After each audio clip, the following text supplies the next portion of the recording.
Hello, Snakes. My name is Dante, and today it's Podcast Tuesday once again, and we got some Final Fantasy spoilers. This time we're going to be looking at transforming cards. So, 10 cards that transform. First, we got a combo, then a special interaction. So, for the. So, yeah. But we first go to the 10 cards, then we'll talk about the non bo and the combo last. So, at number 10, we have Dion, Bahamut's dominant, which transforms into Bahamut, Warden of Light. 4 mana free, legendary human noble knight with Dragon Fire Dive. During your turn, Dion and your other knights have flying. When Dion enters, create 2/2 knight. And for 6 mana tap, blink him and transform him. Bahamut, Warden of Light, is a 5/5 legendary Saga Dragon, legendary enchantment creature Saga Dragon. So, one of the few legendary sagas there are. Wings of Light at number 1 and 2. Put +1 card on each other creature you control. Those creatures gain flying on turn of turn. And the last one, which is Giga Flare, destroy target permanent. Exile, so destroy target permanent and then blink him back to the front side. So this card, so Dion, as ETB creates a knight, and gives your knights flying. Also, himself, but only when it's your turn. So they cannot block as if they had flying, unless if they have reach, of course. But I mean, well, for 6 mana you could just the issue is the blink is sorcery speed, so you can't really save Dion with this ability, but you're basically blinking him into a slightly stronger creature for two turns basically, because for a few, I mean it's a 5/5, gain summoning sickness again, but it grows your other creatures, which would grow your knight and your other stuff, gives them flying, so they retain flying. And this does it again on the second tap, allowing you, but it can only attack once because it's a 5/5 and it has like 3 modes. Step 1, step 2, and then on the step 3 is when it can destroy permanent and then blink. But then when Dion re-enters, you get another knight. So yeah, this is really cool, honestly. I like the interactions you can make with Dion. Knight Tribal Commander deck. Well, aren't knights by default noble? I mean, human noble. I don't know. Human noble knight. Okay, I mean, well, let's just go into the next one. We got more towns. So, Badam Garden. Oh, wait, hold on. I forgot to do the animations. But Badam Garden Seat Academy. It's a town. Enters tapped. Tap for green or blue. For 7 mana, you can transform it, but costs 1 less to activate for each other town you control. So this is a dual land, which is interesting. Enters tap, but it's a town. So this is strictly better than there's a literal cycle of towns, which enter tap for 1 color or another. This is strictly better than the Simic town. So yeah, because that's the ability to transform for 7 mana. Could be 2 mana if you have 5 other towns, because this doesn't count itself. But Badam Garden Airborne is a 5/4 legendary vehicle. Flying, whenever attacks, draw a card. Crew 1, so this is easy to use because you only need 1 creature that's not power 0 to use or something. And if it flies, plus when it attacks, you draw a card. I mean, similar to Smuggler's Copter, but yeah, this is the land is not legendary, but the vehicle is. So you have multiple Badam Gardens. I mean, you can only transform 1 at a time, basically. So yeah, it's crazy to think. I mean, most legendary lands aren't actually like legendary lands. I mean, friggin' Valakut's not legendary for some reason. Same with Ameria and the other stuff. I mean, yeah, let's just go in. We got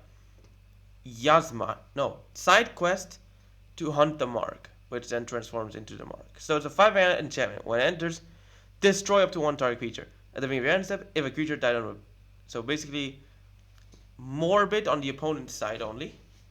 End step creates a treasure. You control 3 more treasures, transform this enchantment. So it doesn't have to be treasures produced by the side quest. However, if you spend the treasure, then that's it. I mean, it's going to set you back even further. The good thing is, since this kills a creature as it enters, this is a removal, it already gives you like 1 treasure. So do like, so just 2 more, and then you can get the Yasmat. Ultimate Mark. A 5/6 legendary dragon. For 7 mana, you can sacrifice another creature or artifact to give it indestructible on turn and tap it.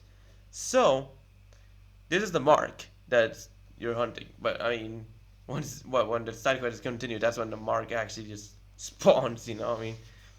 And you can use the treasures to give it indestructible.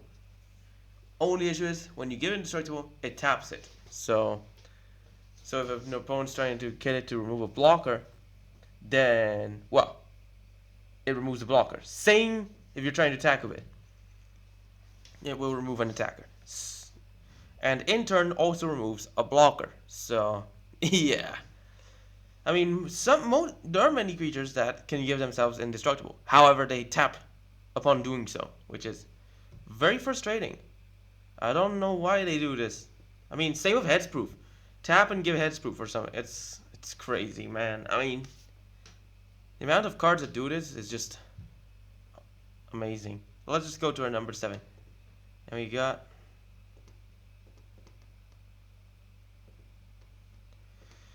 got Joshua. Phoenix is dominant, transforms into the Phoenix. So it's a 3-mana, 3/4 legendary human noble wizard. With when it enters, discard rummage up to 2 cards. For 5 mana, you can blink him into the Phoenix. So with Joshua, the trick is you use Joshua, discard the creatures you want to bring back with Phoenix. Then when it transforms into Phoenix, it's a legendary enchantment creature, Saga Phoenix. Phoenix, Warden of Fire. For Rising Flames, 1 and 2 deals 2 damage to each opponent. And the last one when is the Flames of Rebirth. It allows you to bring back any number of creatures with total MV 6 or less from your graveyard to the battlefield. Blink the Phoenix, and what comes back is Joshua. So the trick, you discard 4 and 2, 3 and 3. You discard creatures to bring back with the Phoenix. And then when you use the Phoenix, and you blink Joshua back, so you can discard more cards, and in turn draws you cards. So this is actually very cool. I mean, rummaging dredge. Imagine Joshua with dredge. That's crazy because you're rummaging. You're not looting. Unless you're a dredge player, looting is better than rummaging because it gives you a wider option to discard cards. However, if you're playing dredge, you're gonna want to discard first because you can dredge by you discard and mill and draw the same card back. It's just so yeah, that's basically why dredge prefers rummaging over looting. So that's Joshua. Let's go to our number 6. And we got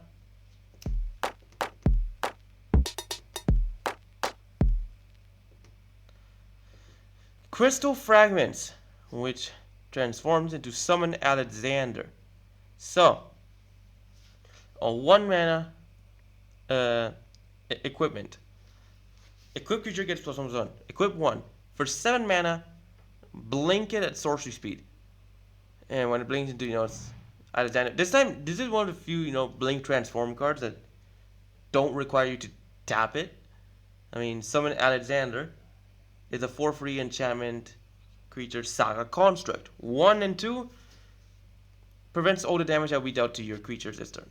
And for free, taps all creatures your opponents control. The issue is, once you use the crystal fragments to summon Alexander, Alexander can only attack for 1 turn.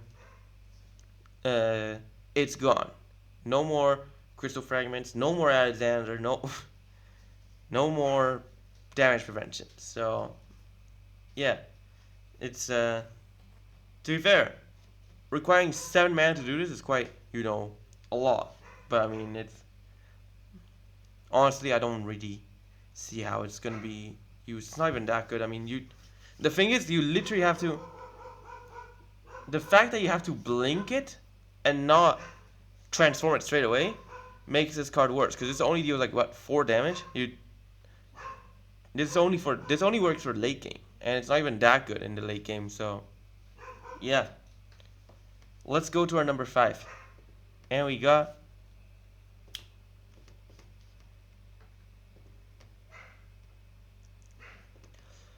Lightning's younger sister, Sarah Farron, is here. Free mana, 2/2 legendary human citizen.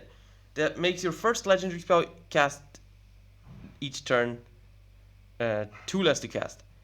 At the beginning of your combat, if you control 2 or more legendaries, other legendaries, not Sarah, you may transform her into a crystallized Sarah, a legendary artifact that has the same ability as Sarah Farron, but makes your other legendary creatures +2/+2. If you somehow animate crystallized Sarah back into a creature, she will give herself the bonus, which is interesting.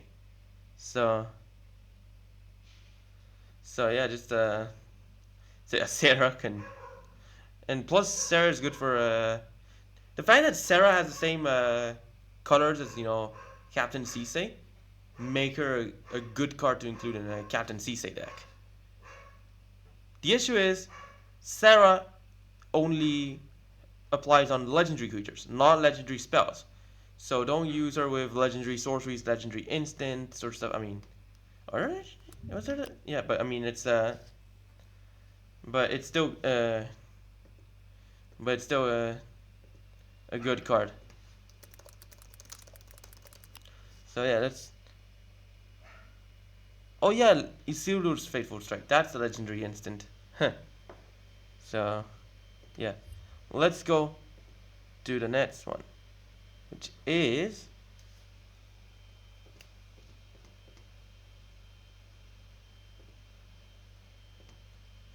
so this is Vincent Valentine, which transforms into a Galleon Beast. So Vincent Valentine is a 4 mana 2/2 legendary assassin. When a creature opponent controls dies, put a number of +1 counters on Vincent, which is equal to the power of the creature that died. So what this does, you just and when attacked, you may transform it into a Galleon Beast.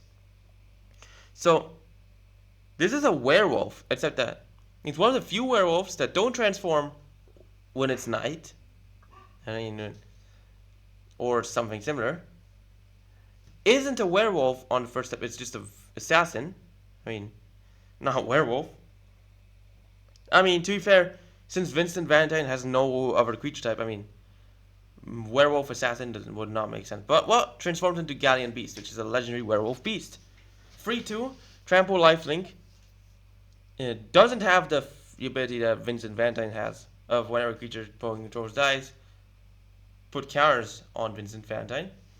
However, if Galleon Beast dies, return battlefield tapped, which means you get Vincent Valentine back. Refreshes the counters though. That's the big issue. But with Vincent Valentine, you just gather some counters to put it, then transforms into Galleon Beast, which is slightly stronger than Vincent Valentine. However, it has trample and lifelink. And once you get the Galleon Beast, you can transform. It will continue living. So if it dies, it transforms back to Vincent Valentine. So, yeah. Really cool card, honestly. Might make some interesting interactions in Commander, Dual Commander, I don't know. But the fact that this is standard legal we'll just I bet there's gonna be lots of decks revolving this. I mean, let's go to our number 3, and we got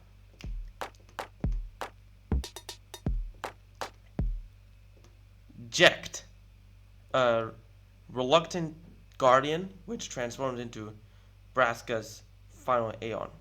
So it's a 4-mana, 4/3 legendary human warrior with menace. When a reject deals combat damage to a player, you may blink him into the Braska's final Aeon. A legendary champion creature, Saga Nightmare. 7/7 doesn't blink back to Jekt when it's done, which is the worst part of this, but it's a 1/2. Each opponent discards a card and you draw a card. And for free, each opponent has to sacrifice 2 creatures. That's the ultimate Jekt shot. Jekt Beam is, the first 2. It's a 7/7 with menace. So it can only attack once, which is the worst part since it has only 3 phases. But it is devastating when it happens, because you force the opponent to discard a card, you draw a card afterwards, do it again on level 2, and on the last phase, that's it. Edict, double edict actually. So yeah, it's a strong removal as well. So yeah, that's our number 3. Let's go to our number 2. Here we got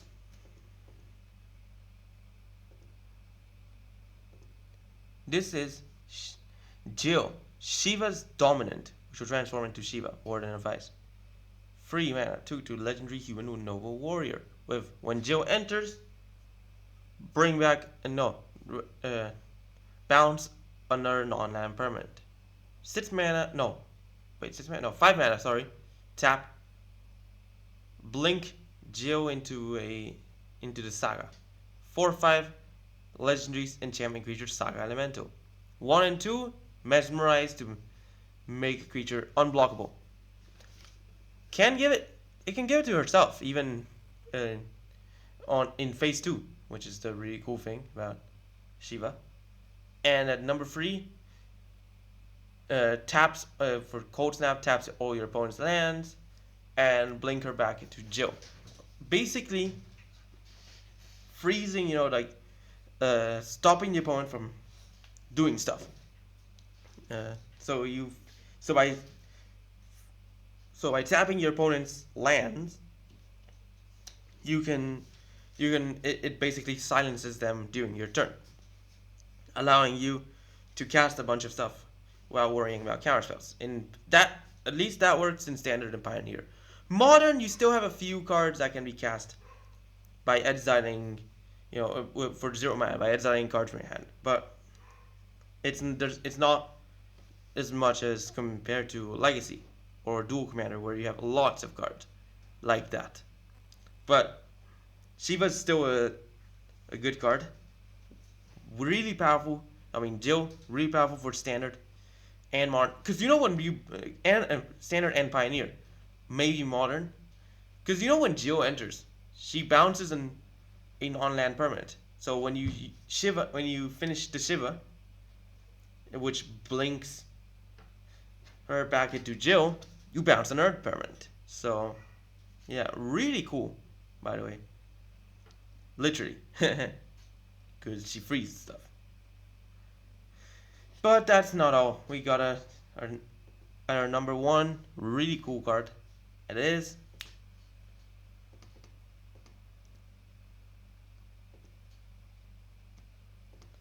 we got Ultimacia, Time Sorceress, a 5 mana 4/5 legendary human warlock.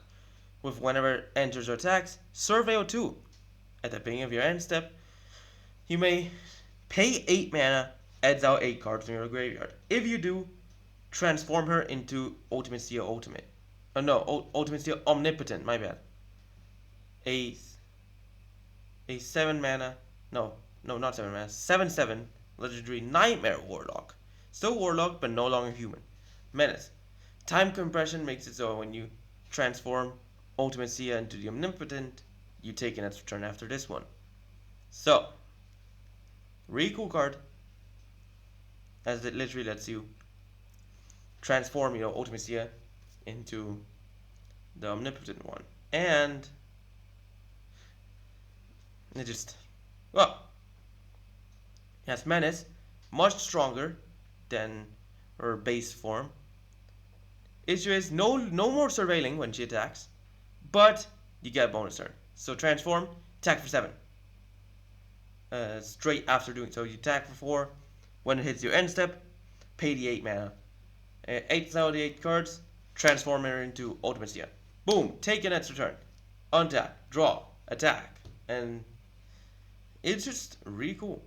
Issue is, considering how hard it is to transform her, chances are you've already killed the opponent with Ultimacia by the time you achieve that. So, yeah, unless if you draw her in the late game. In the late game, it still works quite as fine, but yeah.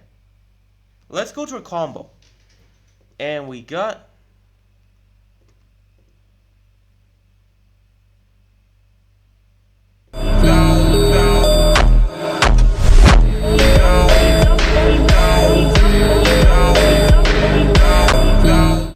so we got Painter Servant plus Iona, allowing you to lock the opponent by selecting a color and making every permanent and spell into that color, and stops the opponent from casting spells of the chosen color.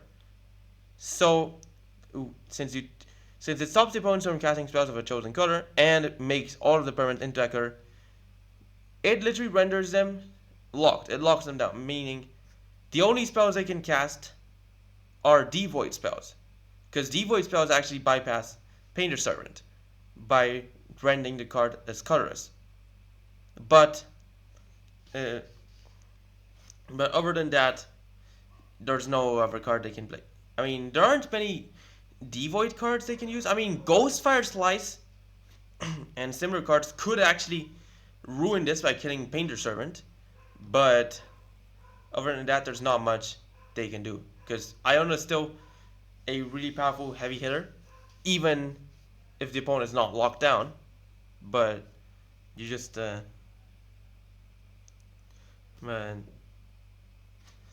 yeah, it's just a very powerful card. Regarding Painter Servant, we have an interaction that I would like to go over. Let's head in to our non-bow.